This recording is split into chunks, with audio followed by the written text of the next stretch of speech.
Yes. Now that we've heard from most of the speakers about, how SAGAR vision is aligned with UDA and various parameters and various aspects of underwater domain awareness, be it the sustainable blue economy or sediment management or climate change aspect, which was supposed to be made by one of my colleagues, Akash Prasad, who could not make it to the today's webinar, but his recording is going to go live on YouTube because he sent his recorded video with all of us. So all these aspects have been shared. But right now, what I'm going to summarize and what I'm going to talk about is what is the way forward for the UDA vision to be implemented in alignment with the SAGAR vision. Good evening, everyone. My name is Nishtha, and I head the Communications and Outreach Department at the Maritime Research Center. And the topic of my presentation for today is the Way Forward 100 Warriors Initiative. So contents that are going to be covered in my presentation includes everything about the 100 Warriors Initiative. I will also be speaking about the major challenges that are faced by the coastal and riverine communities. Besides, I would also help you understand, how the alignment between the SAGAR vision happens with the 100 Warriors Initiative.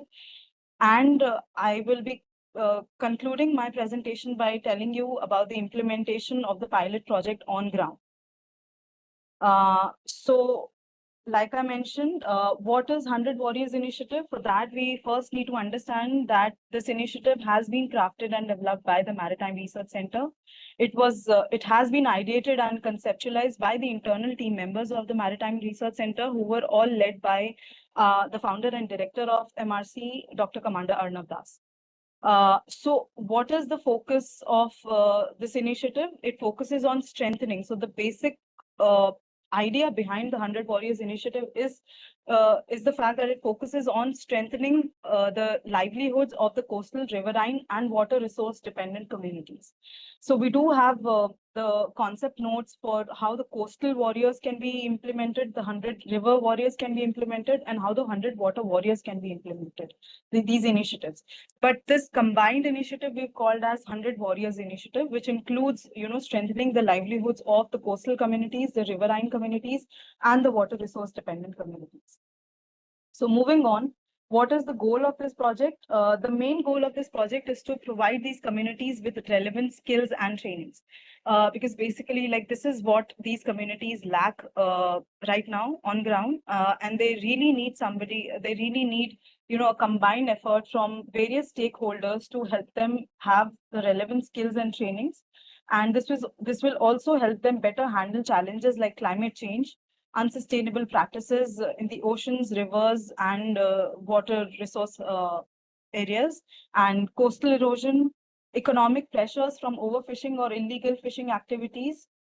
And yes, I have supported this particular slide with an image which was captured by the internal team of the Maritime Research Center. And you can see in this image, we have one of the engineers, who's Shreya Vakmare, and there's Ayush also. So these guys were deployed on ground, and they were part of this field visit which happened at Ratnagiri and Guhagar coastal regions of Maharashtra, wherein the main motive of this field visit was to understand what is the gap that exists, and what are the needs, and what is it that how we can benefit the coastal communities in terms of supporting them with some sort of technologies that can help them with shrimp and seaweed farming.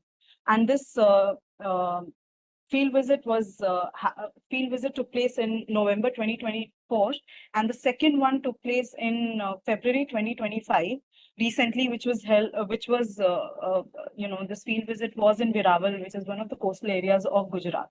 So in today's slide, I'm going to be using a lot of these images, like the on-ground images which the team had taken or captured during their field visit, because I feel that the 100 Warriors Initiative is very much in alignment with the field visit that we have conducted in the past, and with support from Clima Crew and Excel Industries. Moving on, who are the major beneficiaries of this project? It's very simple. The major beneficiaries are the coastal communities, the riverine communities, and the water resource dependent communities are the three major beneficiaries that we foresee as the beneficiaries of the 100 Coastal Warriors. And to my right, you can again see two different images which were again captured by my colleagues, Shreya and Ayush, wherein you can see, the coastal communities busy with doing something with the seaweed and shrimp. Seaweed, basically. So now I would like to focus on a very startling data, which is going to set the tone for the rest of the presentations that I'm going to make about what are the major challenges that these coastal communities are facing in our country currently. So 45% of the Gujarat's 1600 kilometer coastline is experiencing erosion. And this has been reported by the International Collective in support of fisher folks. This is an institution called as short for ICSF. And they also claim that this erosion affects 10 out of 13 coastal districts in the state, including districts such as Kutch, Jamnagar, Bharuch, and Valsad. So you can see like the amount of damage that has been done to the coastline of Gujarat because of the coastal erosion. So this is why there's a need for projects like 100 Coastal Warriors to come into picture so as to support. So now dictating the major challenges that are there are climate change, overfishing, displacement of the coastal communities, and the territorial disputes. And this is where initiatives like 100 Warriors are essential to maintaining the balance between growth, security, and cultural preservations in these regions. Just before my presentation, it was Dr. Radhika Seshan who gave a very insightful, kind remarks on the traditional knowledge and the historical aspect or the maritime heritage aspect of UDA. So in this slide, I particularly want to emphasize the fact that, these communities, the coastal communities or the riverine communities or the water-dependent communities, we should call them as the custodians of the traditional knowledge. So because they have these indigenous communities possess sophisticated knowledge system regarding marine ecosystem. They are called as the custodians of the traditional knowledge, which was passed down for generations, and they are the ones who promote. And through these knowledge, their idea is to promote biodiversity conservation and sustainable livelihoods. However, there are various challenges that these communities are facing, some of which I have explained in the previous slides, including climate change and unsustainable practices or overfishing and illegal trade practices in the sea route areas and all. But other challenges, the policy related challenges that these communities face include challenges from external economic forces or the government policies or modernization, the so-called modernization. And this is where the 100 Coastal Warriors is not just, dependent on bringing out or coming out with yet another modern technology or yet another modern, way of trying to protect the coast or the rivers or the water resources that are available in our country or the countries beyond. But we also want to, this 100 Warriors initiative is very much in alignment with the traditional ecological knowledge, which the custodians for which are these communities, into the modern conservation efforts. So here we're not saying that we will not focus on the modern efforts at all, but the idea of the 100 Warriors initiative, which has been conceptualized by MRC, I would re-emphasize this fact, is that we are combining the traditional knowledge with the modern conservation efforts. This project aims to preserve these cultural practices while ensuring economic stability also. So as you can see to the right side of my presentation, these are, again, some of the images that have been captured by the research engineer from Maritime Research Center, Mr. Ayush Sawant. So here you can see Shreya Wagmare from MRC. He's showcasing one of the digital tools that has been developed by the Maritime Research Center. This tool is called as the APY tool. So this particular visit had two main objectives. One was to understand, the livelihoods of the coastal communities, and second was to validate the APY tool that has been developed in-house by NDT and MRC combined. So here in this image, you can see that Shreya is actually interacting with the locals, and he's explaining to them how the APY tool works. And it is still in making, it is still in progress. Certain finalizations have to be done. And then, this particular tool can be deployed and it can help and it can benefit. The whole idea of coming out with this tool is to benefit the farmers community of the coast. So the APY is short for Area Production Yield Tool. Yeah. Next, how does this project align with the SAGAR vision? Because because today's presentation or today's webinar is all about commemorating the 10 years of SAGAR vision.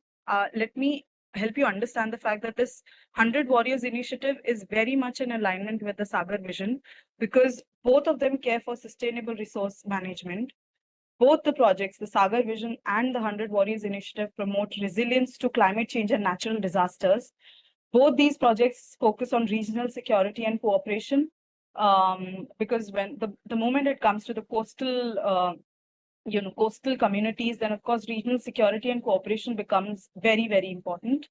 And both these projects, one which is a Government of India's project, and the second one which we are planning to put out, which is 100 Warriors Initiative, both support the coastal economy and social development of the coastal communities, plus the social development of the riverine communities and the communities which are dependent on water resources. Yes, again, another beautiful image which was captured, and I'll move on. So now that we've spoken about now that we know about what the 100 Warriors initiative is, how does it align with SAGAR vision, what are the major challenges that these communities have been facing, and the idea that we really want to, and the fact that we also had a field visit in the first one in Maharashtra, the coast of Maharashtra, and the second one in the coast of Gujarat. Now, I would like to talk to you about the implementation of this project on ground. And so basically now, from now onwards, my slides are going to cover the ground implementation of the 100 Warriors initiative. So this implementation is going to happen through our basic approach of policy intervention, technology intervention, and capacity and capability building. So first, coming down to the policy intervention bit. So there are various steps that are going to be covered in the policy intervention bit. Again, I would first talk about the image that you can see on the screen, wherein our team can be seen interacting with the government officials who were there in the coastal area of Maharashtra called Ratnagiri and Guhagar, one of the places. So they interacted with the government officials to understand what is it that the government is already doing, and where is the policy gap happening. So this was the major thing that the team wanted to understand. So as part of the policy intervention, I would say the step one is initiating and maintaining dialogues with relevant stakeholders, including community members, industry experts, and policymakers. The step two for making policy intervention to happen is, based on the initial talks and analysis, 100 Warriors will collectively come out with a policy brief suggesting modifications to the existing policies. So the 100 Warriors will have numerous 100 people who will be involved in various activities. So a few of them will be from the background of policy, or who understand the policy aspect well. So they will be the one who will be working on coming out with the policy brief, and they will suggest the modification. The second is, the third step will be to propose the strategies for creating and implementing policies that are both effective and sustainable. And the step four would be environmental impact assessment formulation that would holistically look at the impacts on the environment while also considering the socio-economic factors. Moving on, for the technology intervention, as you can see, this was also an example of the technology intervention, wherein the team can be seen showcasing the tool to the people on ground. So step one is definitely that we will identify the problems where the technology can be a solution. Step two would be integrate technology into existing solutions. Step three will be to develop and implement technology solutions. And finally, the step four would be promotion of marine spatial planning schemes for data-driven policymaking, a topic which was very comprehensively covered by my colleague Sridhar in his previous presentation. So, and the final aspect that requires the attention for the 100 Warriors initiative to happen will be capacity and capability building. And yes, so this image was captured during one of the interactions that the team had with the local communities from from Viraval recently in the month of February, wherein you can see the founder and director of MRC, Dr. Das, and Deputy Director Sridhar Prabhuraman. Both of them are taking a session with the team, with the coastal community, and sharing and hearing their things, hearing the challenges that the fisherfolk community face, and giving solutions, trying to give solutions to them. So as part of the capacity and capability building, I think the first step is 2C, wherein these candidates will be, so the candidates who are going to be part of the 2C team will be part of deployment team. They will make sure that all the data is securely shared with the data analytics team, which is basically the 2Understand team. So 2Understand team will include candidates who will be part of the data processing team, and they will build models that draw important inferences from the data. And finally, we will have the 2Share team, and these are the candidates who will be part of the development team, who will carry out the application development, the Android app development and the web development to disseminate necessary information to the masses. And yes, with this, thank you so much for your kind attention, and I hope the presentation proved to be valuable for all of us. And yeah, thanks a lot.